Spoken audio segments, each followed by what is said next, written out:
Hey, what's up guys, this is Tim, and in this video I'm going to talk about SQL or SQL. Guys, before getting started, I do want to mention few points for all of my viewers. We have started SQL tutorial for beginners, and in this playlist we will provide so many contents which help you to develop your skills beginner to advanced level.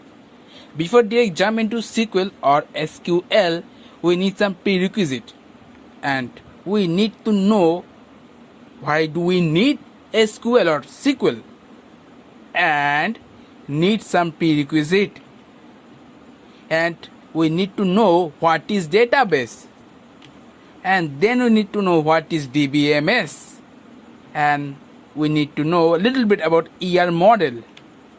And also let's see what's our agenda today. Guys, our agenda is what is database, different kind of databases, and also what is data warehouse and the properties of the data warehouse. Now, what is database? Database is something where data is stored in errorless and secure fashion. And now we're going to talk about the types of databases.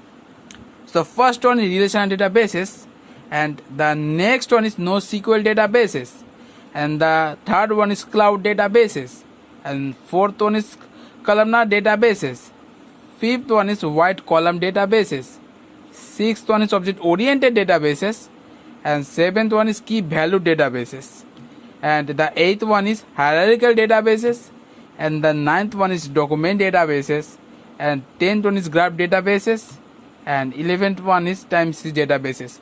But we are mainly focusing on relational databases for our this SQL tutorial. Now we need to know what is DBMS. Database management system, which in short is DBMS, which is manage or control our database. Together, the data and the DBMS along with the applications that are associated with them are preferred to as a database system, often shortened to just database. Now we need to know what is data warehouse. So what do you think about data warehouse? There are data warehouse is a center repository of data stored from various resources. Now what does it mean by various resources, guys?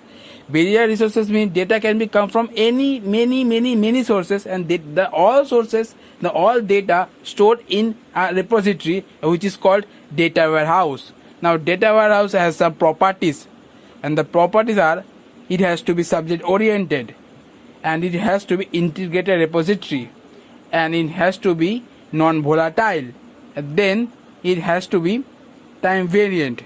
And guys, in the next video I am going to talk about this data warehouse properties in more detail, and this is the actual introductory video for our SQL tutorial. In the next video I am going to talk about a detailed discussion about what is data warehouse, and I will discuss about the properties like subject oriented, integrated repository, non-volatile, and time variant. So guys, thank you guys for watching this video till the end, and I will continue data warehouse in the next video where I will explain the meaning of the properties of data warehouse. So guys, I hope you enjoyed this video. Hope you like this video. If you like this video, don't forget to subscribe my YouTube channel and press the bell, because when you upload new videos you get notified. So guys, thank you for watching this video, and I will see you in the next video. Thank you for watching this video.